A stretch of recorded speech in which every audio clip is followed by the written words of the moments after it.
Kabanata 171. Walang silbi ang compensation, kahit pumayag kami, si Kat hindi, di ba, Kat? Ani ng isa sa mga babae habang nakatingin sa babaeng katabi niya. Lumapit na si Cataleya at tiningnan si Luna mula ulo hanggang paa ng may malamig na tingin. Ang hirap siguro para sa'yo, no? Gabi na't nandito ka pa sa San Carlos Bar, todo bihis pa, siguradong gumastos ka rin. Hindi ko pwedeng hayaan kang umuwi nang walang napapala. Ito ang reward, ay hindi, compensation para sa'yo. Pagkasabi niyon, binuksan niya ang Hermes purse at walang pakundangang naglabas ng makapal na bundle ng pera. Klak, inihagis niya ito sa paanan ni Luna. 5,000, sakto na yan, hindi ba? Grabe ka, Kat, kahit tamaan pa siya kanina, sapat na yung 5,000. Tama, napakagalante talaga ni Kat, kahit pa isa lang siyang pokpok, abot na yan sa isang round. Nagkatawanan ng mga babae, pawang laso ng bawat tawa at punong-puno ng pang-aalipusta. Sa gitna ng bar, unti-unting nagkakagulo. Dumami ang mga nanonood. Si Mr. Lee naman ay tila enjoy na enjoy sa kanyang alak habang hinihintay ang pinakamagandang eksena. Bahagyang kumunot ang noo ni Luna. Hindi talaga sila pumunta para humingi ng tawad, gulo ang sadya ng mga ito. Ano yan? Hindi pa sapat, mariing tumingin sa kanya si Kat. Para sa mga tulad mong binabayaran para matulog sa mga matandang may pera, yan na rin ang presyo mo, hindi ba? Hindi pa man siya nakakasagot, klak. Isa pang bangkos ng pera ang lumagpak sa tabi ng kanyang paa. 10,000 pa, kasama ng kanina, 15,000 na. Ayos na ba? Tumawa na naman ang babae ngunit malamig, bastos, at puno ng yabang. Ay nako, sobra na yan, Kat. Sa ganyang babae, 3,000 lang dapat. Nakita lang niya kung gaano ka kayaman, syempre umaasang mas malaki ang makukuha. Napakabait mo talaga, Kat. Kung ganun, dagdagan mo pa ng 10. Gawin mong 20,000. 25,000. Gusto ko yung numero. Nilinggan siya ni Kat, muling ngumiti ng may panlalamang. At gaya ng dati, isa na namang stock ng pera ang inihagis niya kay Luna. Tahimik lang si Luna habang tinatitigan si Cataleya, parang tinitingnan ng isang hanggal na walang silbi. Mga taong may sobra-sobrang pera pero kulang sa pansin. Ganun ang dating sa kanya. Sayang, hindi niya sila iniintindi. Sayang, sobrang bobo nila para pag-aksayahan pa niya ng insulto. Hindi kasi satisfying insultuhan ang tanga.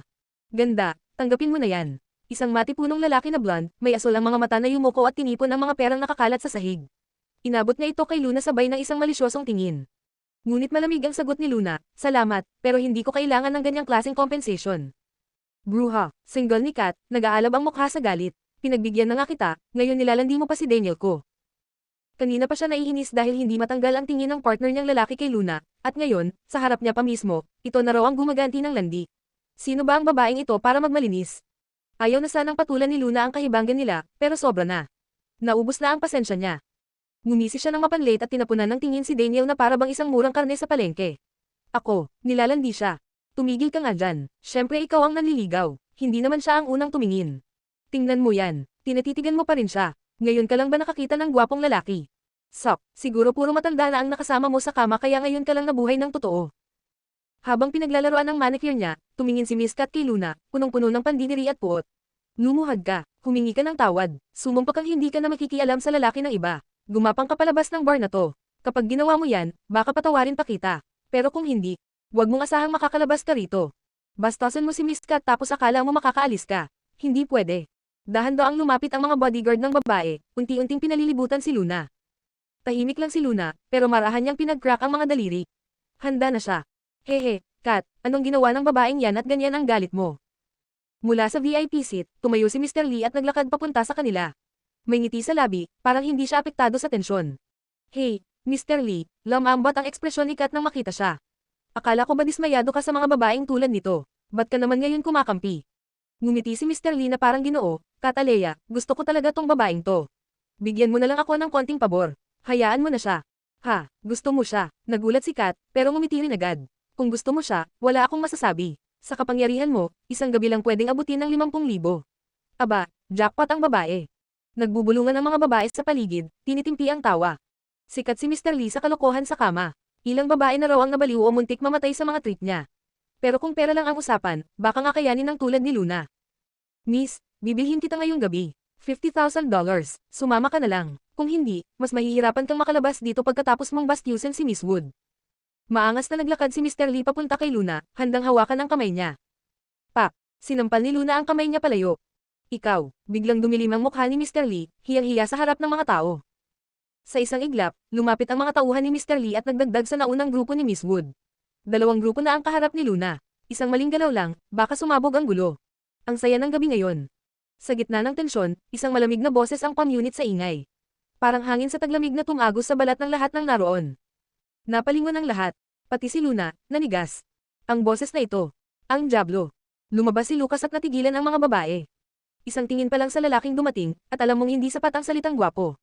Ang bawat kilos niya ay may angking karangyaan. Isang malamig na sulyap lang mula sa kanya, at parang pwedeng mahulog sa kanya ang sinuman. Oh my God, sino tong lalaki na to? Ang lakas ng dating. Hindi lang siya gwapo, iba ang aura, nakakatindig balahibo ang karisma. Akala ko si Daniel na ang pinakamacho, pero sa harap niya. Parang boy scout lang siya. Hindi makatingin si Miss Wood ng diretso. Namula siya agad. Ang lalaking ito, parang Diyos na bumaba sa lupa.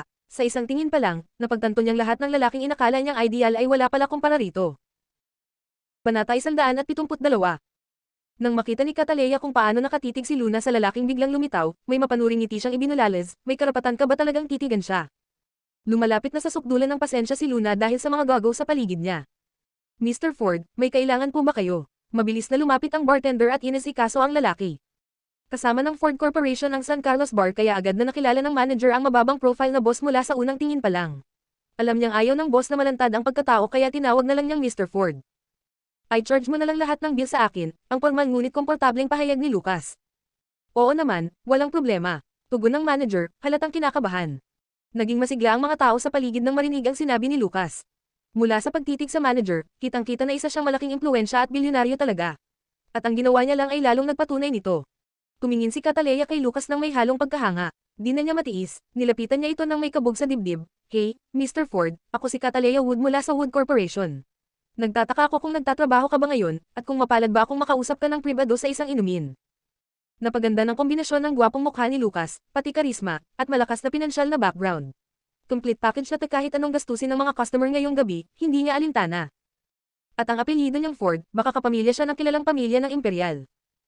Tiningnan lang ni Lucas si Cataleya ng malamig at may konting paglamlam ng tingin. Yang tanong mo, kailangan mong itanong sa isa dyan. Kapag pumayag siya, wala akong tutol. Anong pangalan niya? Dali-daling tanong ng babae. Tumanggo si Lucas at itinutok ang tingin kay Luna. Siya. Nagulat si Luna. Wala siyang masabi. Ano, sa bruha ko pa yan itatanong. Tulala si Cataleya, halatang naguguluhan. Tiningnan siya ni Lucas ng malamig. Miss, bawiin mo yang sinabi mo at humingi ka ng tawad. Siya ang aking apple of the eye. Parang kulang pa ang pagkabigla sa mga salita niya, kaya nilagyan pa niya ng dagdag, sayang lang, hindi pa siya akin. Apple of your eye, sigaw ni Cataleya, pilit na hindi makapaniwala. Paano yan nangyari? Ang lalaking ito ay nararapat lang para sa kapantay niyang babae, ngunit ang pinipili niya ay isang maruming babae. Gusto mo nga ba ang babaeng ito? Alam mo ba kung gaano siya kadumi at ilan na ang niligawan niya? Hindi matanggap ng babae ang katotohanan. Nakita ni Luna na ipinagtatanggol siya ni Lucas, at gusto na niyang pigilan ito, pero tiningnan siya nito ng mahinahon. Isang babala. Okay lang yan, ako na ang bahala, mahina ang boses niya.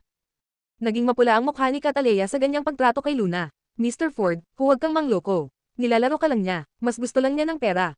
Ibinagsak ni Cataleya ang lahat ng pera at mga card niya mula sa bag sa harap ni Luna. Lumayo ka sa lalaking ito. Magsabi ka ng presyo, gaano karami ang gusto mo. Sumama ang mga babae sa paligid niya, hindi ba pera lang ang gusto niyan? Sabihin mo na, kaya yan ikat. Tahimik lang si Lucas, pinanood si Cataleya na nagtatapon ng pera, tapos sinabi ng kalmado, bukod sa pagiging apple of my eye, siya rin ang nakatataas sa akin. Boss ko siya, ngayong gabi, siya ang magbabayad para sa lahat ng inumin. Kaya hindi mo lang iniinom ang alak ng boss ko, nilalim mo pa siya. Kung kaya, isuka mo na lang lahat ng ininom mo kanina. Napatingin siya kay Mr. Lee na wala ring masabi. Siyempre, pati ikaw, dagdag niya. Bigla, nanigas ang lahat, parang mga estatwa, tila hindi makapaniwala. Ang lalaking ito ay hindi basta-basta. Ang pagkakakilanlan niya ay nakakatakot na. Ngayon, sinasabi niyang ang babaeng kanilang nilalay bilang isang puti ay boss niya. Sino ba siya? Anong malaking tao ang kanilang nasagasaan? Nakakabaliw ito, siya ba talaga ang boss niya? Hindi ako makapaniwala. Paano naman yan? Sigurado akong nagsisinungaling siya. Pero bakit magsisinungaling? Hindi ba niya kailangang gawin yan? Bukod pa rito, punong-puno ng paggalang at pagmamahal ang tingin ni Mr. Ford sa kanya. Posible ba talagang siya ang boss niya? Grabe ang pagbagsak sa kanya ng pera sa harap niya kanina, talagang napahiya siya. Sa totoo lang, maraming natatagong personalidad at mayayaman ang pumapasok sa San Carlos Bar. Baka ang babaeng hindi gaanong glamorosa ang bihis ay isang malaking boss pala. Habang iniisip nila ito, lalong lumalakas ang posibilidad. Biglang pumuti ang mga mukha nila. Tiningnan nila si Luna na para bang multo. Patay na tayo. Tinawag ko siyang bruha kanina. Nako, ako rin. Nakatapak kami sa sarili naming bitag. Sobra na ito. Pwede nating guluhin ang iba, pero hindi siya. Habang lahat ay natulala, si Luna naman ay walang ekspresyon. Hindi dahil wala siyang nararamdaman, kundi dahil sobrang gulo ng isip niya at sobrang dami ng gustong sabihin kaya piniling panatilihing kalmado ang kanyang mukha. Pero kahit wala siyang sinasabi, kitang-kita ng lahat na malalim ang iniisip niya at mas lalo iyong nagdulot ng takot sa mga tao sa paligid. Magsasalita ba ako, o hindi? Tanong niya sa sarili. Dahil sa ginawa nilang pambabastos sa isang taong tulad niya, makakalabas pa kaya sila ng bar ng buo pa rin ang katawan. Biglang, hindi malinaw kung sino ang nauna pero kumalat ang tunog ng pagsusuka sa buong lugar. At parang may nadamay na domino, sunod-sunod na rin ang nagsimulang masuka. Bagamat sina Cataleya at Mr. Lee lang ang tahasang tinawag ni Lucas, marami pang iba sa bar ang nang-insulto rin kay Luna kanina. Mas maliit pa ang papel nila kaysa kina Cataleya at Mr. Lee, kaya wala na silang nagawa kundi piliting ilabas ang lahat ng alak sa tiyan nila. Total, pagsusuka lang naman ito. Mas mabuti na yun kaysa mapahamak kay Luna at Lucas. Habang pinapanood ni Luna ang mga tao sa paligid niya na nagsusuka isa-isa, namutla si Miss Wood. Dahan-dahan niyang itinaas ang ulo at tumingin kay Lucas, umaasa marahil sa kahit kaunting awa. Pero sa pagtitig niya sa lalaki, ang tanging nakita niya ay malamig at matigas na tingin mula sa isang taong labis ang galit. Dahil sa sobrang takot, hindi na niya napigilan ang sarili at nagsuka na rin siya ng lahat ng laman ng tiyan. Nang makita ni Mr. Lee na lahat ay nagsusuka na, kahit pa nagpapanggap siyang matapang, hindi na rin siya nakatiis. Ipinasok niya ang kanyang mga daliri sa lalamunan at pinilit isuka ang alak. Hindi niya inakalang ang plano niyang magpakabide ay mauuwi sa ganitong kaiyahiyang eksena. Ang buong bar ay napuno ng masangsang na amoy ng suka at alak. Isang eksenang ayaw mong masaksihan. Walang pakialam, hinubad ni Lucas ang kanyang coat at isinapon iyon kay Luna para hindi siya madumihan. Pagkatapos, marahan niya itong inakay palayo patungo sa pintuan, ni hindi man lang lumingon pabalik. Sa parehong oras, sa ikalawang palapag ng bar. Nakasilip si Lucian habang may hawak na supot ng butong pakwan, ng lalaki ang mata. Diyos ko! Kapag nagalit ang devil para protektahan ng asawa niya, talagang nakakatakot. Umiling si Lucian habang pabulong na nagreklamo. Bro, kung magwawala ka, dapat handa ka rin sa epekto niyan, ha? Bar natin to baka mawalan tayo ng customers. Ay nako, wala na. Basta si Luna ang pinangangalagaan mo, kahit malugi pa tayo, okay lang sa'yo, ano? Kabanata 173. Sa labas ng bar ay may kalsadang napalilibutan ng mga punong ginkgo. Tahimik ang gabi at malamig ang hangin, habang may magkasamang dahan-daang naglalakad sa kahabaan ng kalsada. Okay ka lang ba? Tanong ni Lucas, puno ng pag-aalala. Umiling si Luna, hindi pa rin siya tuluyang kumalma mula sa gulong nangyari kanina. Paano ka biglang lumitaw doon? May inaasikaso lang ako sa itaas, kakaalis ko lang sana nang makita-kita, paliwanag ni Lucas. Ah, wala na ring masabi si Luna kundi, salamat sa pagsadyok mo sa akin kanina. Ikinibit-balikat lang iyon ni Lucas na para bang baliwala lang, hindi mo na kailangang magpasalamat. Alam kong kahit hindi ako dumating, kaya mong ayusin ang lahat. Ayoko lang na madumihan pa ang mga kamay mo. Mabilis ang tibok ng puso ni Luna habang dumadaloy sa tenga niya ang malalim at paus na tinig ng lalaki.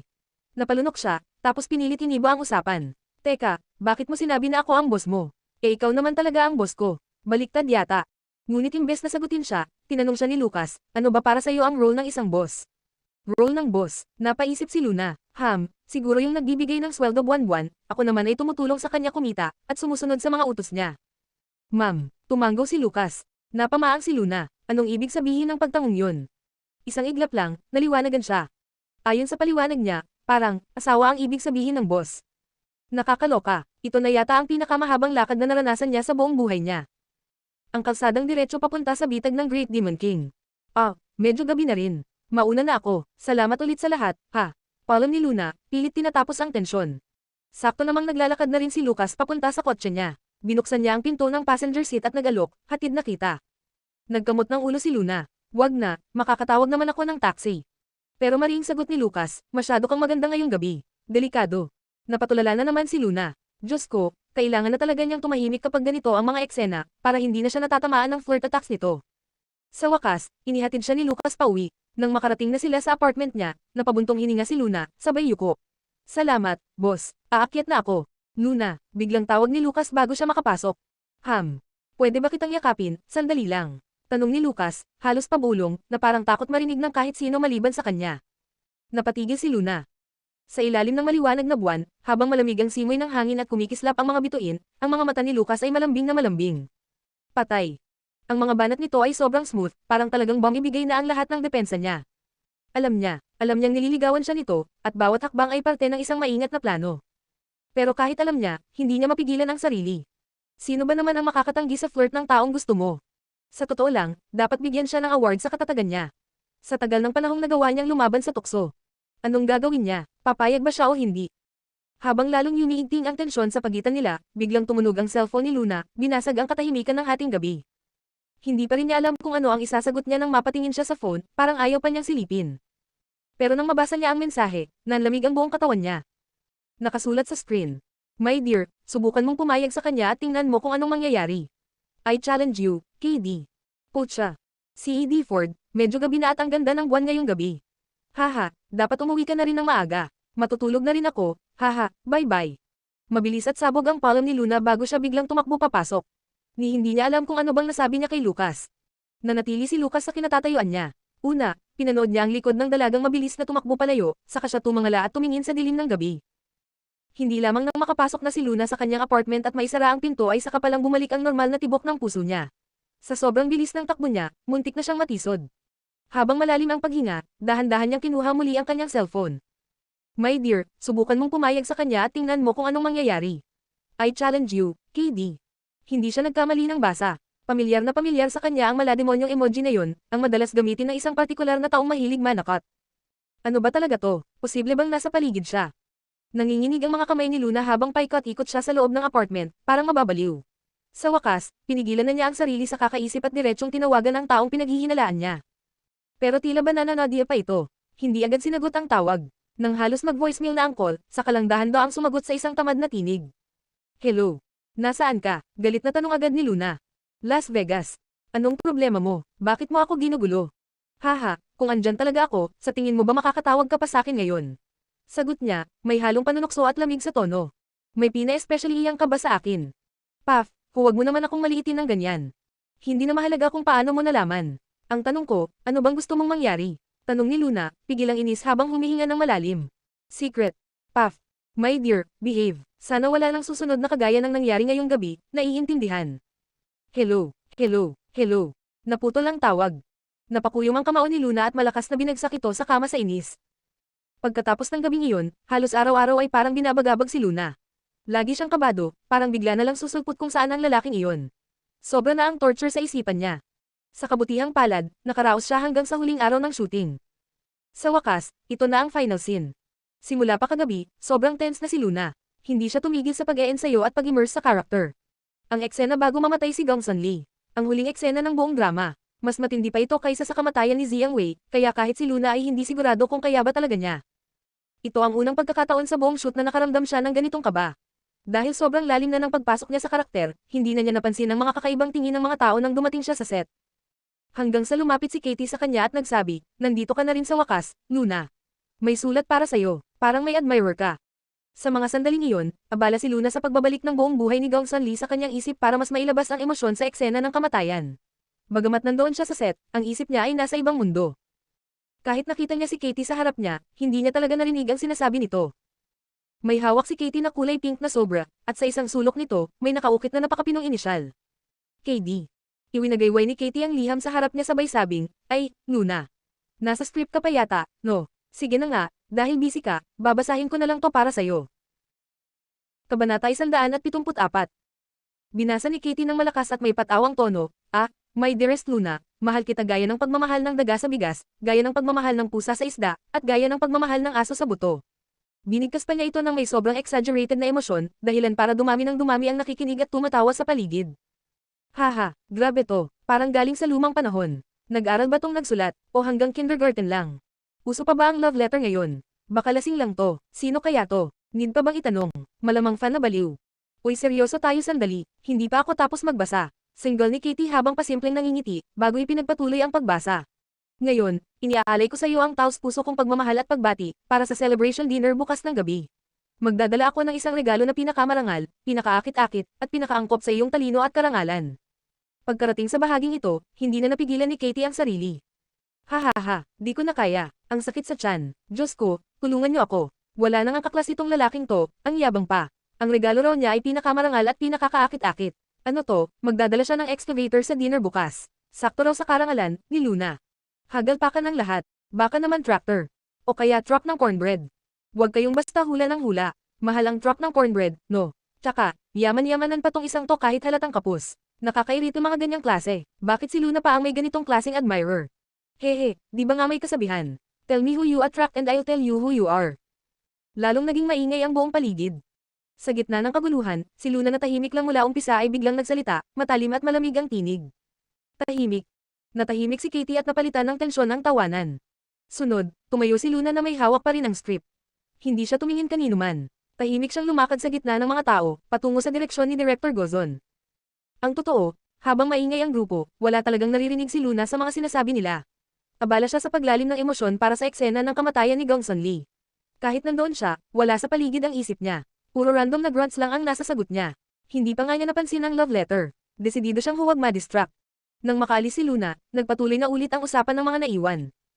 Paf, ang yabang ng lalaking yun, ha? Sambit ni Katie habang tinatapon ang sulat, iniisip na umalis si Luna dahil napahiya. Sinundan pa niya ng sarkastikong komento, kita mo yun. Marunong din palang mahiya, di ba ang taas ng lipad niya noon? Sinasabing siya raw ang pinakamagandang artista, may pinakamaraming admirers. Kung ano-anong flowers at diamonds ang dumarating sa unang araw pa lang ng shoot.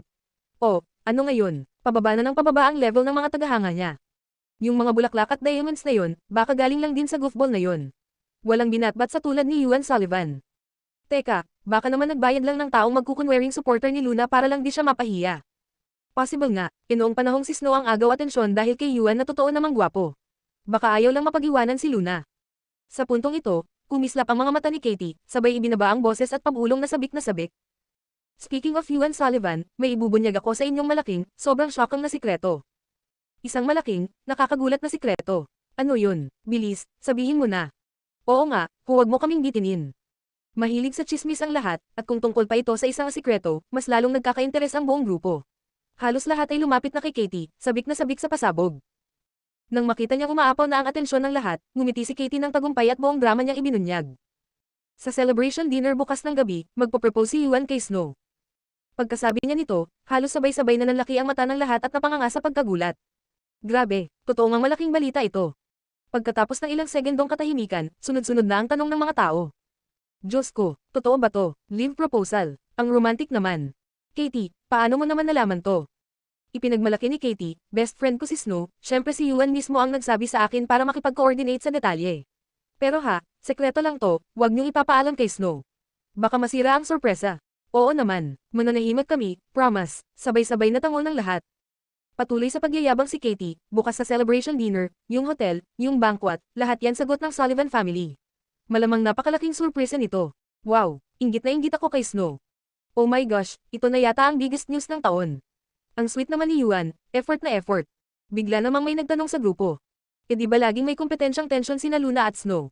Hindi ba't magagalit ng todo si Luna kapag nalaman niya to? Umirap si Katie. Hahaha, hindi niyo ba napansin? Malamang alam na ni Luna na magpo-propose si Yuan. Kita niyo naman, kanina pa siya nakasimangot, parang ang bigat ng mundo niya. Napaisip ang lahat, at sabay-sabay silang naliwanagan. Ay oo nga, parang bad trip nga siya kanina. Ang sama ng mood. May bigla namang natawa.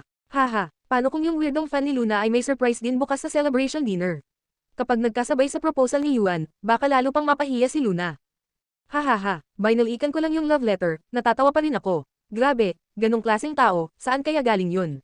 Sino kaya siya? Ano naman kayang dala niya bukas? Napasimangot si Katie at nagbuntong hininga ng may pandidiri. Kasalanan na rin yan ni Luna. Kung sino-sino kasi ang pinapatulan. Yung mga low-class na tao na lumalapit sa kanya, natural lang na mainggit siya kay Snow. Pagkaalis ng mga tao, nakangiting kampante si Katie habang may tinext kay Jasmine. Sis Jas, mission accomplished. Kumalat na ang chismis, pati si God ay panig sa atin, may weirdong fan pa si Luna na may sariling surprise sa dinner bukas. Samantala, sa Country F, sa isang Michelin 3-star high-class restaurant na tinatawag na Ledoyen. Abala ang buong kitchen staff sa paghahanda ng banquet nang biglang tumunog ang telepono ng executive chef. Pagkababa ng tawag mula sa Las Vegas, agad na tumigil sa ginagawa si Chef Alain. Hinubad niya ang apron niya, iniabot ito sa kanyang sous-chef, at mahigpit na nagutos. Aalis muna ako papuntang Country C. Tinawagan ako sa isang espesyal na dinner. Urgent ito, kayo na ang bahala dito. Nagkatinginan sa gulat ang mga chef. Hindi makapaniwala. Ngayon mismo, sa oras na to. Pero chef, usually ang mga schedule nyo, fully booked ng at least 6 na buwan.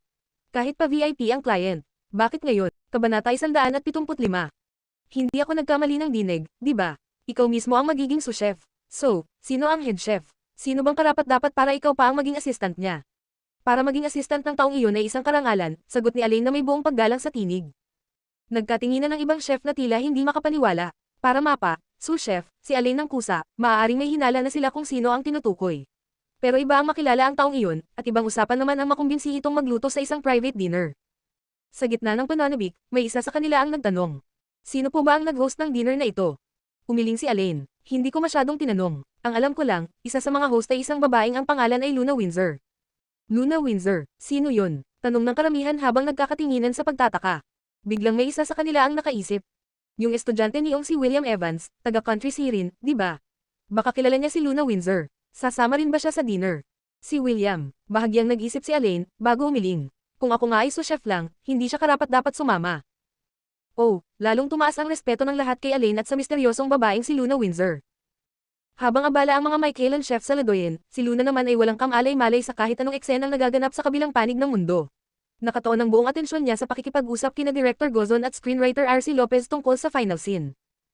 Matapos ang ilang oras ng pagpe-prepare, huminga ng malalim si Luna at buong tapang na sinabi. Director, ready na ako. Ayos, sabay tapik sa balikat niya ni Direk Gilbert. Simulan na natin. Nagbigay ng instructions ang director sa bawat department para sa setup, at ilang sandali pa ay sumigaw siya sa loudspeaker. 3, 2, 1, action. Biglang natahimik ang buong set. Ito na ang pinakahuling eksena, ang pagtatapos ng Land Under Heaven.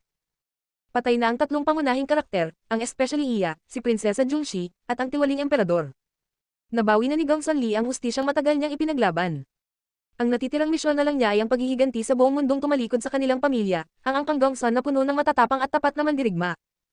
Ngunit sa huling sandali, dala ng dugong sundalo sa kanyang ugat, hindi na niya magawang ituloy ang paghihiganti. Sa huli, pinili niyang tumalon sa bangin. Isang desisyong nagpuno sa hiling ng lalaking minahal niya. Sobrang nahirapan si Luna sa eksenang ito. Hindi niya malaman kung anong damdamin ang dapat ipakita ni Gongsun Li sa kanyang huling sandali. Galit ba, pagsisisi, o pagdurusa? Halos mabaliw siya sa pag-aanalisa kung ano nga ba ang tamang emosyon. Ngunit nang dumating na ang mismong take, hinubog ni Luna ang eksena sa paraang siya mismo ang bumuo ng kahulugan nito. Nakasuot si Gongsun Li ng matingkad na pulang kasuotan pangkasal, mahigpit na niyayakap ang memorial tablet ni Jiang Wei sa kanyang dibdib.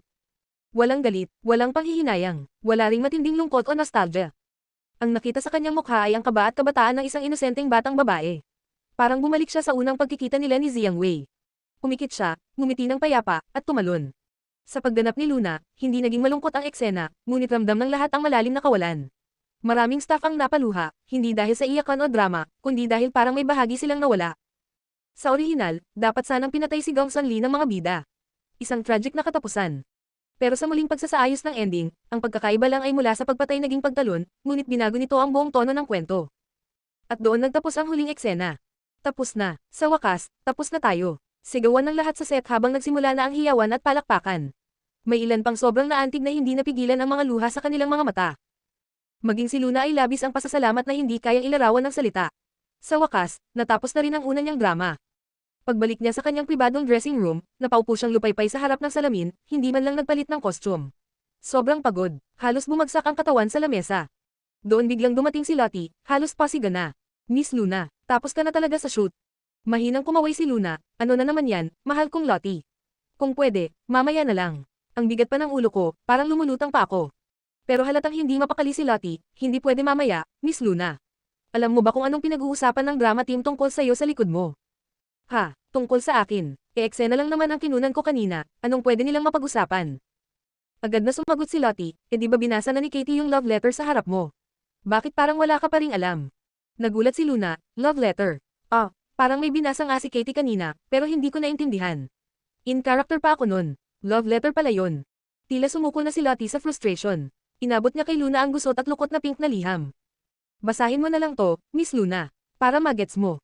Dahan-daang kinuha ni Luna ang sulat at kinamot ang sentido habang binabasa. Ah, my dearest Luna, mahal kita gaya ng pagmamahal ng daga sa bigas, gaya ng pagmamahal ng pusa sa isda, at gaya ng pagmamahal ng aso sa buto. Ano to? Hahaha, hindi na niya kinaya pa. Halos mabulunan siya sa kakatawa. Anong klaseng kabaliwan to? Ni sa panaginip, hindi niya inakalang makakatanggap siya ng ganito ka-curse na love letter. Kung hindi ka marunong sa magbasa, wag mo na sanang ipilit. Ang sakit sa mata, kulang na lang, kasuhan ng may sulat dahil sa pagmamalupit sa wika. Ano raw tong regalo na pinakamarangal, pinakakaakit-akit, at pinakaakma sa talino at karangalan ko? Okay pa ang, marangal, pero, kaakit-akit. Ano na naman tong pinaplano ng siraulong to? Habang lalong iniisip ni Lottie, mas lalo siyang kinakabahan. Miss Luna, hindi mo alam, pero lahat naghihintay ng mapahiya ka bukas. Narinig ko rin na may bonggang surprise raw si Yuan Sullivan para kay Snow sa celebration dinner, malamang magpo-propose siya. Tapos itong admirer mo na hindi mo kilala, sabi rin na may malaking surprise para sa'yo, kapag nagtapat ng pag-ibig yung isa, at itong fan mo kung ano-anong kalokohan ang ginawa, siguradong mapapahiya ka. Miss Luna, pakiusap, sana wag siyang magpakita bukas. Ang daming media sa dinner, kung nagkataon mapapahiya ka talaga. Hahaha, mapait ang tawa ni Luna. Napabuntong hininga na lang. Sa palagay mo ba gusto ko to? Kahit pilitin niyang huwag mangyari, wala siyang magagawa. Hindi naman siya ang may kontrol. Mahigpit na niyapos ni Luna ang sulat sa palad at tumitig sa kawalan. Mukhang hindi na talaga siya makakatakas ngayon. Ang tanging inaasam na lang niya ngayon ay mas piliin sana ng lalaking yun na siya ang guluhin, huwag lang si Lucas. Kabanata 176. Sa isang iglap, dumating na ang araw ng celebration dinner. Pagod pa rin si Luna. Hanggang ngayon, hindi pa siya lubusang nakaka-recover mula sa intense na eksenang ginawa niya kahapon. Sanay siyang mabilis pumasok at lumabas sa character, pero ibang usapan kapag ganoon ka-emotional ang eksena kagaya ng kay Gongsun Lee. Sa dami ng damdaming ibinuhos niya kahapon, parang naiwan pa rin ang kalahati ng kaluluwa niya sa papel. Lubhang nag-alala si Lottie habang pinagmamasdan si Luna na tila walang gana at walang sigla. Akala niya, sobrang naapektuhan ito sa tsismis na kumalat, kaya hindi na makabangon sa kahihiyan. Hindi na niya alam ang dapat gawin, kaya ang tanging nagawa niya ay sundin ang utos ni Judy. Ituloy lang ang trabaho at manatiling kalmado. Ngayong gabi, ang pinakatampok na personalidad ay walang iba kundi si Snow, kaya isang salita lang ang bilin ni Judy kay Luna. Stable. Nag-makeup si Luna ng maayos pero hindi kapansin-pansin. Pinili niyang magsuot ng champagne-colored Chanel gown mula sa pinakabagong fall-winter collection, simpleng ngunit elegante. Ang celebration dinner ay ginanap sa nag-iisang 6-star hotel sa buong Imperial City. Medyo maaga dumating si Luna, kaya nakita pa niya ang mga staff na abalang-abala sa pag-aayos ng venue. Napapaligiran ang lugar ng pula at sariwang rosas, pati mga heart-shaped na lobo. Kahit sinong may mata ay makikitang proposal ang pinaghahandaan. Bukod pa rito, puno rin ang paligid ng iba't ibang gift baskets mula sa fans at mga sponsor. Halos wala nang madaanan sa dami. Bahagyang tinignan ni Luna ang mga mamahaling regalo, at sa isang sulok, nakita niya ang isang basket na may label. Luna Windsor's Global Fan Club. Bahagyang lumambot ang puso niya.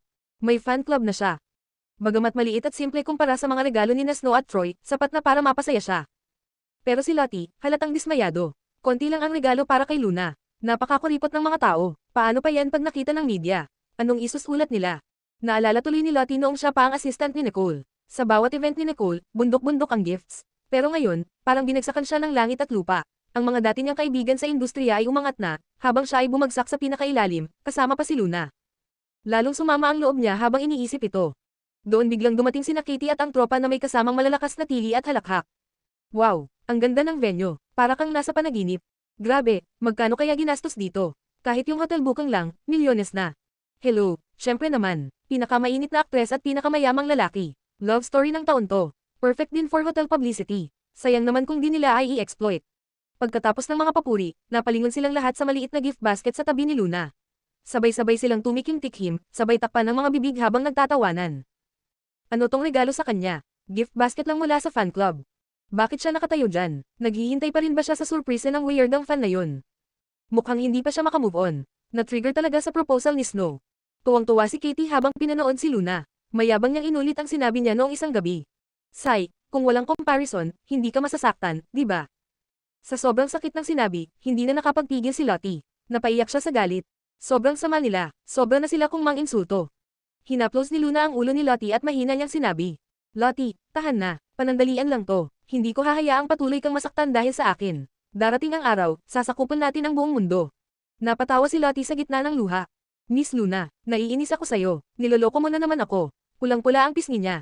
Ngumiti si Luna. Sa wakas, nakahinga siya ng maluwag. Sanay na siyang hindi pansinin ang mga maliliit na paninira. Pero ang pinakaayaw niya sa lahat ay ang makita ang mga taong mahal niya na nadadamay at nasasaktan dahil sa kanya. Pagsapit ng gabi, maliwanag na maliwanag ang bulwagan ng hotel. Isa-isa nang pumasok ang mga miyembro ng core production team, mga partner, at mga media personnel sa lugar ng banquet. Habang ang lahat ay nag-iikot sa malawak na hall para makipag-network, hindi maitago ng production team ng drama ang pagmamalaki. Grabe, ang ganda ng venue. Nakakita na ba kayo ng launching dinner na ganito kabongga? Kailangan ko talagang mag-picture ng marami para mainggit ko mga friends ko. Haha, ako nga magla-livestream na lang. Feeling ko madaming views to. Salamat talaga kay Snow ngayon. Tama, nasa na nga ba si Snow? Dumating na ba siya? Kalma lang. Syempre, kailangan grand entrance ang lead star. At parang cue ng isang pelikula, dumating na si Snow. Nakasuot ng fit na white gown na may mahaba at eleganteng train. Marahang naglakad dito papasok, habang pinalilibutan ng media at camera flashes. Agad siyang sinalubong ni Katie at iba pa. Kumapit pa si Katie sa kanyang braso at sinabing may lamang. Snow, andito ka na rin sa wakas. Ang ganda-ganda mo ngayon. Ngumiti si Snow at may pakonting pakipot. Nako, normal lang to. Sabay-sabay na bumuhos ang papuri ng mga tao sa paligid. Snow, grabe ang ganda ng gown mo. Ang elegante mong tignan.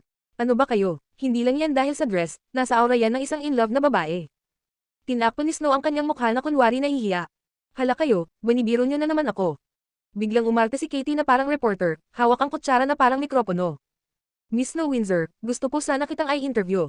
Anong pakiramdam na magkaroon ng perpektong boyfriend? Ngumiti si Snow na parang isang prinsesa. Hay nako, tama na yan.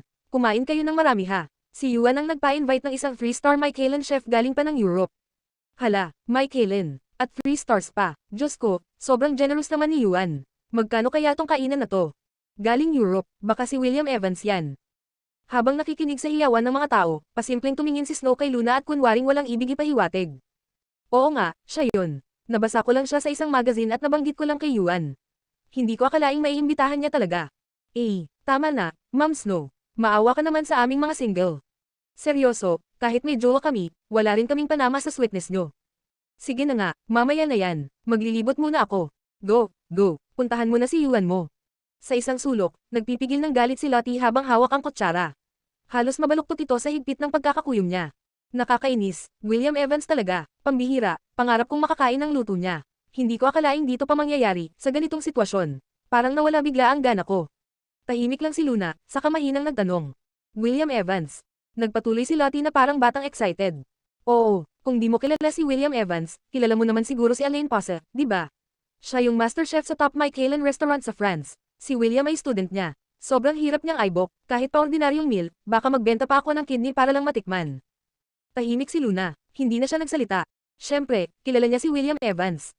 Noong bata pa siya, tuwing uuwi mula sa school, paborito niyang panoorin ang MasterChef at laging kinikilig tuwing si William Evans ang nasa screen. Minsan, tinukso pa siya ni Yuan. Hintayin mo lang, sa kasal natin, si William Evans ang magluluto para sa wedding banquet natin. Sino ba namang mag-aakala na ang mga dating pangarap ay magiging pinakamalalim na sugat sa kasalukuyan? Ang dating birong puno ng pagmamahalan, ngayon ay naging kutsilyong ibinaon sa puso. Panata 177. Bago nagsimula ang piging, isa-isang umakyat sa entablado ang producer, director, at mga pangunahing artista upang magbigay ng kani-kanilang talumpati. Pagkatapos ng lahat, muling bumalik ang MC sa entablado. Ngayong gabi, may isang Ginoo na gustong humiram ng ilang sandali upang magsalita. Palakpakan natin siya. Nagpalakpakan at nagsigawan ang mga tao nang mapagtantong ito na ang matagal nang inaabang ang proposal ni Yuan. Nakahanda na ang lahat ng media partners sa kani-kanilang kagamitan, at halos lahat ay sabik na naglabas ng kanilang mga cellphone upang kuhanan ng video ang mga mangyayari. Naupo si Luna sa kaliwang bahagi ng stage, malapit sa entablado. Sa gitna ng mga tao, tuwang-tuwang nakatingin si Snow sa lalaking papalapit sa entablado, pagkatapos ay sinulyapan si Luna ng may pang-uuyam sa mga mata. Suot ni Yuan ang isang puting suit ngayong gabi, na bagay sa suot na puting mermaid cut dress ni Snow. Para silang nilikha para sa isa't isa. Kinuha ni Yuan ang mikropono, halatang medyo nahihiya, at nagsabi, pasensya na, medyo kinakabahan ako. Pahintulutan niyong pakalmayan ko muna ang sarili ko. Maikling natawa ang mga tao, sabay abot ng pananabik sa susunod niyang sasabihin. Ilang segundo ang lumipas, tinitigan ni Yuan si Snow ng may labis na pagmamahal, saka siya nagsimulang magsalita sa banayad at malumanay na tinig, Snow, 5 taon na ang nakalilipas nang una kitang makita sa inyong hardin. Suot mo noon ng isang puting vestide, at sa unang sulyap pa lang, alam kong nahulog na ako sa'yo. Noong muli tayong nagkita, nakablo ka na school uniform, at tinawag mo akong Kuya Yuan. Doon ko ipinangakong ikaw lang ang magiging isa ko. Sa 5 taon na yon, mula sa pagkakakilala hanggang sa pagtutulungan nating harapin ang mundo, marami tayong pinagsamahan. Tawa, luha, tagumpay, kabiguan, pero salamat, sa dulo ng lahat ng ito, magkasama pa rin tayo. Hindi halos makayanan ng karamihan sa mga babae ang ganoong karomantikong tagpo, at halos wala nang tuyong mata sa paligid. Pati si Lottie, na hindi naman talaga gusto si Snow, ay nadala ng emosyon sa mga sinabi ni Yuan. Doon niya napansing may kakaibang ekspresyon sa mukha ni Luna. Miss Luna, anong nangyari? Ayos ka lang ba? Para kang nahihilo. Bahagyang kunot noo si Luna, ayos lang ako. Pag-ibig sa unang tingin raw, panghabang buhay na pangako. Noong panahong unang nakilala ni Yuan si Snow, hindi pa nga sila hiwalay ni Luna, at heto't nahulog na siya sa ibang babae at ibinigay pa ang pangakong iyon. Luha at kabiguan. Tila siya ang naging luha at kabiguan nila, ang naging balakid sa landas nila patungo sa tunay na pag-ibig. Sa entablado, inilabas ni Yuan ang isang diamond ring, at lumuhad sa isang tuhod, Snow, papakasalan mo ba ako? Hayaan mong alagaan kita habang buhay. Sabihin mo na ang oo. Pumayag ka na. Snow, sige na. Nagkaisa ang lahat sa pagsuporta kay Yuan para makuha ang matamis na sagot mula kay Snow. Tinakpan ni Snow ang kanyang bibig habang tumutulo ang luha ng tuwa sa kanyang mga mata. Nagbigay daan ng mga tao para makalapit siya sa entablado kung nasaan si Yuan. Kitang-kita ang kaba sa mukha ng lalaki habang papalapit si Snow bago nito sinabing, "Oo.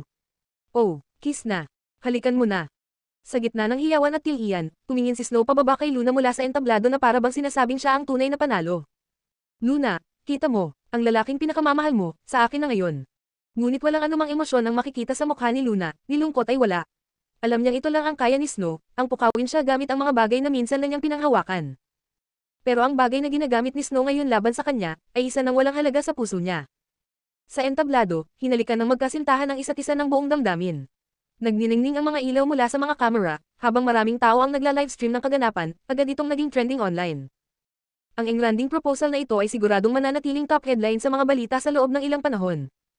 Pagkatapos ng proposal, saka pa lamang nagsimula ang piging.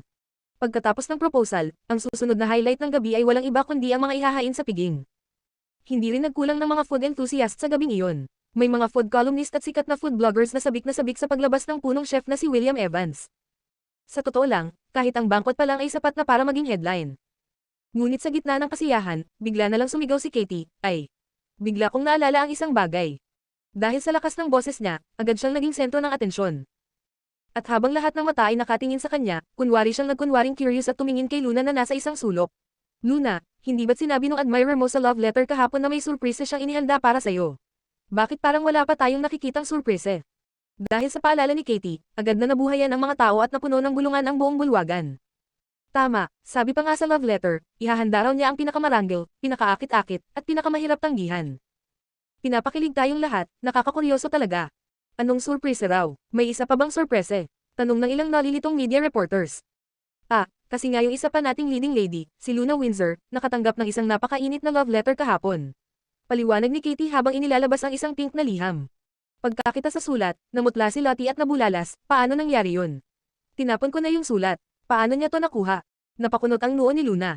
"Miss Luna, kasalanan ko talaga. Dapat sinunog ko na lang yun, hindi ko na dapat basta itinapon."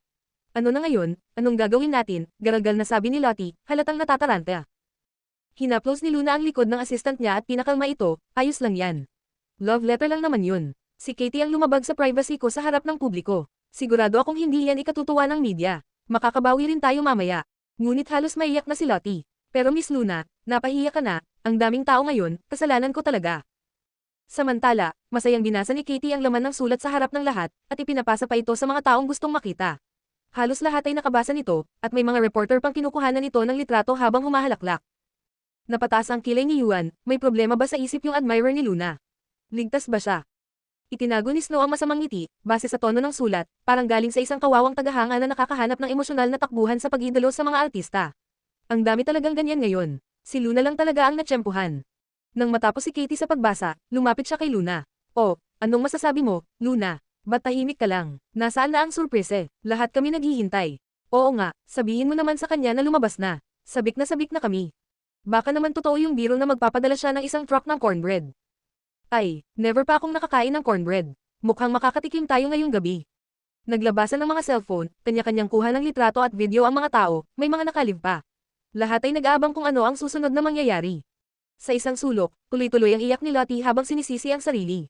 Hindi talaga matiis ni Luna ang mga babaeng umiiyak, kaya todo konsuelo siya rito. Subalit bigla na lang may lumapit na makulit na reporter at walang pakundangang itinutok ang kanyang kamera sa mukha ng umiiyak na si Lottie. Papalapit na sana si Luna upang sawayin ng reporter nang biglang, bam, bumukas ang pinto ng banquet hall mula sa labas. Napalingon ang lahat sa direksyon ng ingay, at nakita nilang ang mismong may-ari ng hotel ang naroon sa pintuan, at kasunod niya ang isang matangkad at matipunong lalaking Caucasian. Kabanata 178. Sa gitna ng karamihan, may nahulog na kubyertos at lumikha ng malakas na kalabog. Biglang tumayo ang food journalist na kanina pa pinupuri si William Evans, habang nakatitig sa lalaking nasa likod ng may-ari ng hotel.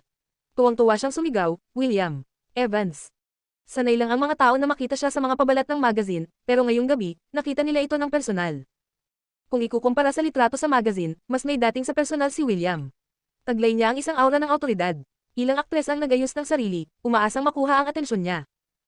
Bukod sa kanyang rugged na kagwapuhang banyaga at internasyonal na kasikatan, napakalaki ng karisma niya bilang isang lalaki.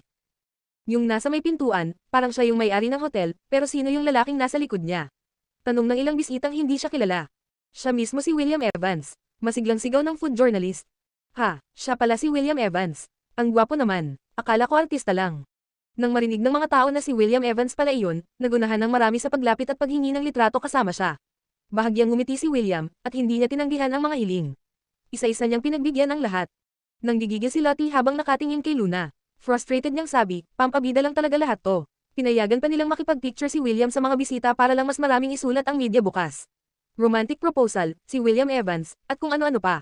Umiling si Luna at sinenyasan si Lottie na tumigil na. Sa mga pampublikong okasyon tulad nito, mas mabuting maging tahimik para makaiwas sa gulo at atensyon. Buti na lang at abalang-abala ang lahat kay William kaya walang masyadong nakarinig sa sinabi ni Lottie. Grabe naman kasi, Miss Luna, patuloy ni Lottie, mas magaling ka naman umarte kaysa kay Snow. Mas maganda ka, mas mabait ka, pero bakit siya pa rin ang laging nasa spotlight? Para kay Lottie, mas mataas ang antas ng talento at pagkatao ni Luna kumpara kay Snow. At higit sa lahat, totoo ang pagkatao ni Luna. Si Snow, kahit magaling makibagay sa crew at may magandang imahe, ay may lihim na pakana sa likod ng lahat. Matagal na tong nahalata ni Lottie mula nang samahan niya si Luna. Sinasabi ng iba na selos si Luna kay Snow at pilit siyang nakikipagkumpetensya dito, pero ang totoo, si Luna ay walang pakialam. Si Snow ang laging gumagawa ng paraan para saktan siya. Sa entablado, lumakad si William ng buong kampiyansa at mainit na nagsalita kina Snow at Yuan, ikinararangal kong personal na ihain ang hapunan para kay Miss Windsor ngayong gabi. At binabati ko rin si Mr. Sullivan sa matagumpay niyang proposal. Ngumiti si Snow, isang karangalan rin na nandito ka, Mr. Evans. Salamat, kaibigan. Masayang niyakap ni Yuan si William na parang matagal nang magkaibigan. Nag-ingay ang buong bulwagan sa kasiyahan. Para sa isang sikat na chef tulad ni William Evans, hindi biro ang maimbitahan sa isang celebratory dinner. Isa siya sa pinakahinahangaang personalidad sa buong mundo. Kung hindi dahil sa personal na koneksyon ni Yuan, hindi siya papayag dumalo. Diyos ko, ang saya-saya ni Snow ngayon. Para siyang pinakamapalad na babae sa buong mundo. Kung may lalaki lang nagagawa ng ganito para sa akin. Tigilan mo yan. Hindi basta-basta ang makaimbite kay William Evans. Isa lang si Yuan. Isa lang rin si William. Walang patid ang usapan ng mga aktres sa likuran ni Snow. Puno ng excitement ang mga tinig nila. Napakahirap makuha ni William Evans. Estudyante pa siya ni Aline Posa. Hindi mo siya basta-basta mahihila sa kahit anong event.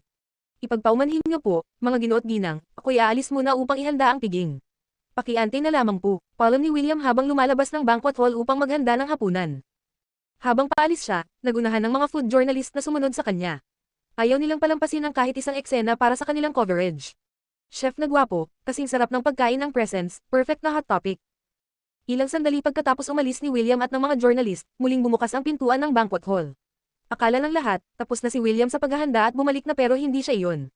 Isa itong middle-aged na banyagang chef na nakasuot ng kompletong chef's uniform. Ha, bakit may isa pang chef?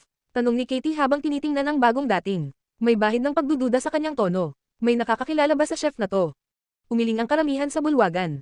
Hindi naman kasi sila mga food journalists, kaya natural na wala silang ideya kung sino ang lalaking ito. Tanging si Luna lamang, mula sa sulok, ang nakatingin sa chef na waring gulat na gulat. Parang kamukha niya si Aline Posa, ang master ni Iron Chef William Evans. Ngunit hindi makumpirma ni Luna, kaya hindi na siya nagsalita pa. Siguro, kamukha lang talaga. Mga kagalang-galang na panauhin, ako po ay narito upang ihanda ang piging para kay Miss Windsor, pahayag ng chef. Maghahain ng piging.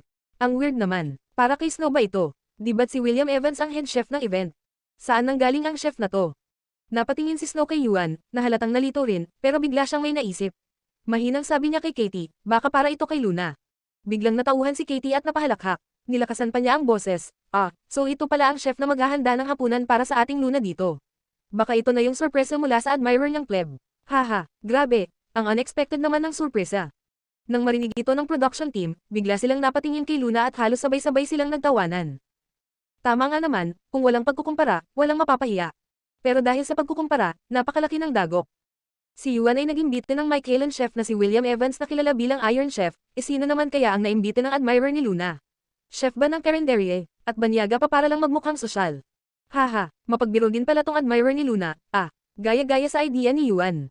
Pero kung wala kang kayang ipantapat, huwag ka na lang magpakahamak. Oy, tingnan nyo, may sarili pa siyang setup, baka siya pa mismo ang maghahain mamaya. Wow, chef na chef talaga. Nagkakagulo na ang mga tao sa Katie tawa. May ilang aktres na halos mamatay na sa kakatawa at napaluha pa sa sobrang aliw. Kahit inaasahan na nilang mapapahiya si Luna ngayong gabi, hindi nila inakalang ganito kalala ang eksena. Pero ang banyagang chef ay nanatiling kalmado sa kabila ng mga biro at pangungutya. Tahimik siyang inilabas ang sarili niyang kagamitan. At kung may kaalaman ka sa food industry, agad mong makikita na napakabihira at mamahalin ang kanyang mga gamit. Mga kutsilyong ginagamit lang ng mga top chef sa buong mundo. Ngunit sa panlabas na anyo, mukhang normal lang ito kaya't hindi agad napansin ng karamihan. Habang inilalabas ng chef ang kanyang mga gamit, lalong humalaklak ng malakas sina Katie at ang iba pang bisita. Sunod-sunod ang panlalait, wala nang awa. Sa isang sulok, namumula na sa hiya si Lottie. Kung pwede lang siyang lumunin ng lupa, matagal na siyang naglaho. Lahat ng mata ngayon ay nakatutok kay Luna, hinihintay siyang tuluyang mapahiya. Siguradong napakalalim na ng hiya niya at heto pat ang chef niya ay para raw nagpapatawa sa harap ng lahat. Akma nang magsalita si Snow nang biglang bumalik ang mga gourmet journalist na sumunod kay William kanina. Palibot sila kay William na katatapos lang sa paghahanda ng dinner course. Dumating na rin ang mga waiter ng hotel at isa-isang inihain sa mga bisita ang appetizer, scallops with white truffles. Banata 179. Abalang-abala ang mga gourmet journalist sa pagkuha ng litrato habang siniserbisyohan ng appetizer ang mga bisita. Ngunit biglang napako ang tingin ng isa sa kanila sa kalmadong banyagang chef. Sa isang iglap, para siyang tinamaan ng kidlat. Nawala sa isip ang kamera at napabulalas ng walang mapigil ang pagkabigla. Diyos ko, Alain Posse. Hindi pwede, siya nga talaga si Alain Posse. Mr. Alain Posse, anong ginagawa niyo rito? Alain Posse, sino yun? Sino bang pinag-uusapan ng journalist na yan? Tanong ng ilang bisita na walang kaalam-alam. Ewan ko, sino ba yun? Bakit parang naiiyak na siya sa emosyon? Nagkatinginan ng mga bisitang walang alam habang ang ibang gourmet journalists ay halos mawalan ng ulirat sa pagkabigla. Nang makabawi na sa gulat ang mga food journalists, isa-isa na silang nagsimulang ipaliwanag, sabik na sabik, si Alain Posse. Siya ang head chef ng 3-star Michelin restaurant sa F-Country, ang Ledo yan. Siya ang kinikilalang #1 master chef sa buong bansa nila. Nanlaki ang mga mata ni Katie nang marinig yun. Ha, yung banyagang chef na yun, sikat pala. Mas magaling pa siya kay William Evans. Isang host ng gourmet show ang napatingin kay Katie na parang isa siyang hanggal. Si William Evans. Oo, Iron Chef nga raw siya pero hanggang sa Asian country lang siya nakakapasok. Si Mr. Alain Posse, siya ang tunay na Iron Chef. Siya ang master ni William Evans. Gets mo na. Ano, master ni William Evans. Tulala na ring napabulala si Katie. Master Chef ng F-Country. Ang astig naman yan. Pero bakit siya nandito? Kahit may pera ka, hindi basta-basta maaanyayahan ang chef na to. Kailangan daw ng at least 6 na buwang reservation. Tama, naalala ko na, dati may isang sikat na artista na gusto siyang imbitahan sa birthday party niya. Kahit daw magkano, willing siyang bayaran, pero hindi pa rin siya tinanggap. May chismis pa na sinabi raw ni Alain na mababang level, lang yung naging bite kaya tinanggihan. Talaga ba yun? E paano naman siya naimbite ng admirer na pleb, ni Luna? Habang pinag-uusapan ito, papalapit si William mula sa likod ng mga food journalist. Ngunit pagtingin niya sa direksyon ng chef sa banquet, nanlaki rin ang kanyang mga mata sa pagkabigla. Agad siyang lumapit at yumoko sa pagbati. Master. Pagkarinig ng salitang, Master, biglang natahimik ang buong bulwagan. Wala nang nag-alinlangan, ang chef na iyon ay si Alain Posse nga, ang tunay na master ni William Evans. Ma'am, kumanggo lang ng bahagya si Alain, seryoso ang ekspresyon. Master, anong ginagawa niyo rito? Tanong ni William, hindi makapaniwala. Isang bisita ang sumagot, si Mr. Alain Posse po ay narito rin upang pangunahan ang banquet na ito. Para raw ito kay Miss Windsor. Pagkasabi noon, parang bomba ang sumabog sa isipan ng lahat ng gourmet journalists, hindi makapaniwala sa narinig nila. Biglang nagliwanag ang mukha ni Katie. Ay Diyos ko, kanina pa sinasabi ni Mr. Alain Posse na ang hapunan na ito ay para kay Miss Windsor, at inakala ko si Luna ang tinutukoy niya. Pero baka naman si Snow pala ang tinutukoy niya. Ang tanga ko naman, Windsor din pala ang apelyido ni Snow. Nang marinig ito ng iba, sabay-sabay silang umayon. Oo nga no, lahat tayo nagkamali, nakakahiya.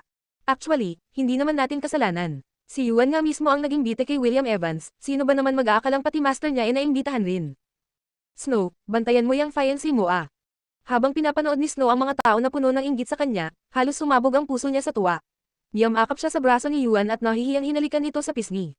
Honey, salamat. Grabe, hindi ko alam kung paano ako naging ganito kaswert. Nanigas ang mukha ni Yuan. Snow, sa totoo lang.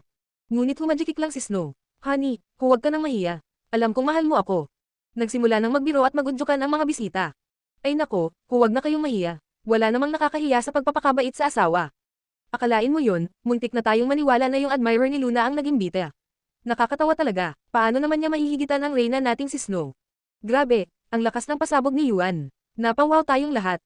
Grabe talaga yung mga reaction ng mga journalist. Sobrang intense. Muntik pa tayong magkaroon ng malaking kalituhan. Gustong magpaliwanag ni Yuan, pero nang makita niyang sunod-sunod ang papuri sa kanya at si Snow ay nag-uumapo sa tuwa, hindi na siya nakasingit pa. Ang totoo, hindi naman talaga niya inimbite si Alain Posse. Kung hindi siya, sino? Baka naman ang may-ari ng hotel. Baka gusto lang niyang magpakitang gilas. Naibsan ang kaba ni Yuan sa ideyang iyon. Kaya't ngumiti na lang siya ng may kubab ang loob at tumanggaw tango sa mga papuri, kahit alam niyang hindi niya karapat-dapat iyon. Samantala sa sulok, namumula sa galit at sama ng loob si Lottie. So what kung mayaman ka? Brr, Pati master inimbito pa talaga. Kahit gaano kasarap yung pagkain, hindi ko talaga kakainin. Napabuntong hininga si Luna at hinagod ang likod ni Lottie para pakalmayan ito. Ngunit sa loob-loob niya, may kutob na siya. Kilala rin niya si Alain Pasa. Sa isang maliit at private na banquet na gaya nito, kahit pa may reservation, may advance payment. At sundin pa lahat ng kondisyon ni Pasa, imposibleng basta-basta siyang pumunta. Paano siya naimbitahan ni Yuan? Dahil ang mismong master ang naghahanda ng pagkain, natural lang na si William ay umatras bilang sous chef. Tumayo siya sa tabi, gaya ng isang assistant chef. May open-style cooking table sa harap ng banquet area, at halatang sa mismong harap ng mga bisita gaganapin ang live cooking. Isang visual at culinary feast ang naghihintay. Excited na ang lahat, nakatitig kay Alain Pasa, at halos tumutulo na ang laway nila sa inaasahang piging. Ngunit sa hindi inaasahang pangyayari, hindi tumayo si Alain Pasa sa pwesto ng head chef. Sa halip, tumungo siya sa pwesto ni William bilang sous chef. Master, kayo po, litong tanong ni William. Seryosong tumingin si Alain sa kanyang estudyante. Para sa banquet na ito, ikaw na ang umalis. Ako na ang tatayo bilang sous chef. Ha? Tuluyang nagulantang si William. Kayo po, kayo ang magiging sous chef. Akala ko po kayo ang head chef ngayong gabi. Hindi ako ang head chef, maikling sagot ni Alain Pasa. Ha? Sino po ang head chef? Matinding respeto ang naroon sa tono ni Alain habang sinagot ito, hintayin mo siyang dumating, at malalaman mo rin. Pagkasabi noon, tumigil sandali si Alain at tiningnan muli ang kanyang estudyante. Isa rin itong bihirang pagkakataon para matuto. Mas mabuting manatili ka muna rito at manood sa gilid. Lalong sumama ang loob ni William sa narinig. Sino ba ang taong to na mas mataas pa sa akin at sa master ko, at hindi man lang ako pinayagang maging sous chef? Manunood na lang ako. Sikat siya, bata pa, at sanay sa papuri. Paanong makakaya niyang tiisin ang ganitong kahihiyan? Ngunit hindi siya maaaring sumuwi sa kanyang master. Kaya't pilit niyang nilunok ang sama ng loob at tumabi na lang sa gilid. Naiintindihan ko po. Noong una, ang mga bisita ay tuwang-tuwang pinapanood si William bilang sous chef. Pero ngayon, si Alain na mismo ang tumayo bilang sous chef at si William, pinatabi sa sulok, wala nang pwestong natira para sa kanya. Panata 180. Natuwa at natahimik ang lahat. Ano bang nangyayari? Ewan ko, mukhang may paparating pa. Parang si Alain Pasa lang ang sous chef. Yung totoong head chef, wala pa pala. Halos huminto sa paghinga ang isang food journalist. Diyos ko, ang gulo nito. Sa antas niya, sous chef lang siya. Sino kaya ang head chef? Isang food blogger ang nagdasal, swerte na ako kung makita ko kahit isang master sa buhay ko, baka sakaling makita ko pa ang alamat. Sino nga ba siya? Tanong ng isa. Kung si Alain Pasa lang ang sous chef, sino pa ba ang pwedeng maging head chef? May bahid ng hiwaga ang pagtango ng food blogger. Sabay-sabay na naisip ng lahat ng food journalists at bloggers ang isang tao na akmang-akma sa katangian, kahit na hindi ito kapanipaniwala. Nagsimulang magbulungan ang bulwagan, hindi pwede ito, imposible. Hindi ito pwede. Walang sino man ang makakaanyaya ng taong yun. Kung may makakagawa, lulunukin ko itong baso ng alak. At ako naman itong kutsara.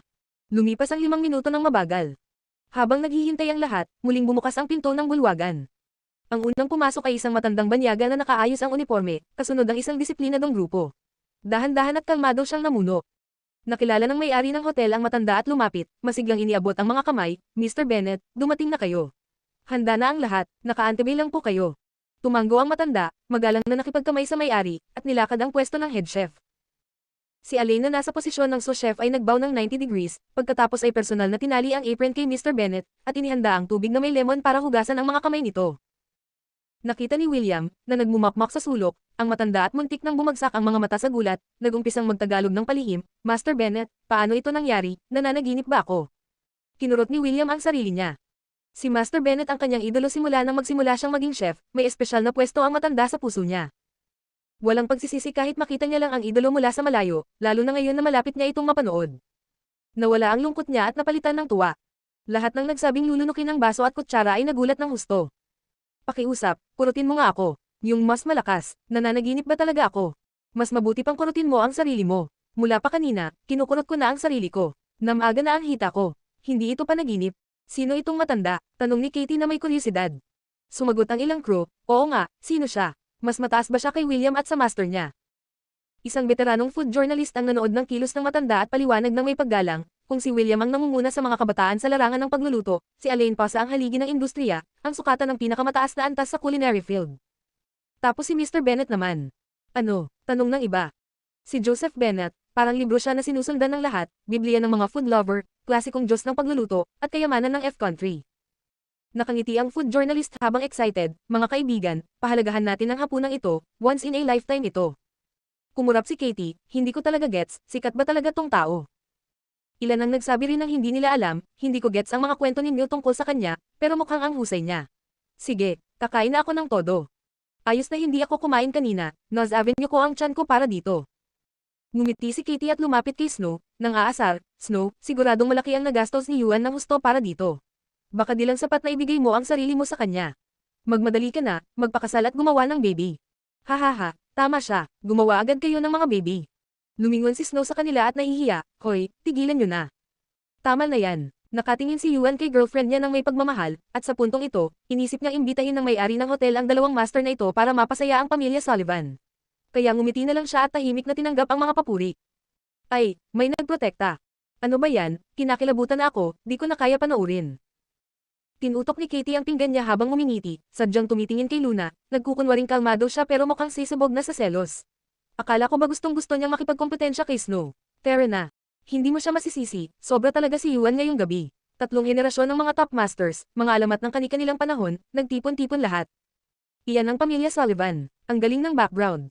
Magaling si Luna, pero ang assistant niya, bata pa. Kita mo siya muntik nang umiyak. Nang marinig ito, pinipigilan ni Lottie ang kanyang luha, ayaw nang mahiya. Miss Luna, pasensya na. Yamakap si Luna sa kanya, okay lang yan, napakarami mo ng paghingi ng tawad. At kung may hihingi ng tawad dito, ako pa dapat yon. Ako ang nagpabihis sa'yo, hindi kita naprotektahan laban sa mga masamang tao. Hindi na napigilan ni Lottie ang pag-iyak at umiyak siya sa mga bisig ni Luna. Bagamat hindi masyadong natuwa si Lottie sa pagpapalit ng aktres mula kay Nicole Sloan papunta kay Luna, nagustuhan talaga niya si Luna. Si Nicole ay galing sa mataas na uri, matatag ang karakter, at mahirap lapitan. Si Luna naman ay madali makisama at palaging sinusubukan na pasayahin ang iba. Sa ganitong mga pagkakataon, siya pa ang nagpapalakas ng loob kay Lottie, kahit na dapat sana siya ang pinapalakas ng loob. Sa kabutihang palad, nagsimula nang magluto si Mr. Bennett kaya napunta na lahat ng atensyon sa kanya at hindi nila napansin sina Luna at Lottie sa sulok. Sa totoo lang, isa ito sa mga pinakamagandang pangyayari na naisip ni Luna. Kahit na may mga nagbigay ng mapanuyang tingin, hindi na ito ganoon kalaking problema.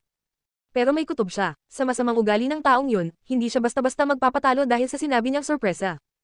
Mukhang hindi magiging madali ang gabi na ito para matapos ng payapa. O Diyos ko, sana pagpalain mo, huwag hayaang masira ang lahat. Kung sakaling sirain ng taong yun ang kanyang karera, hindi niya ito palalampasan ng walang ganti.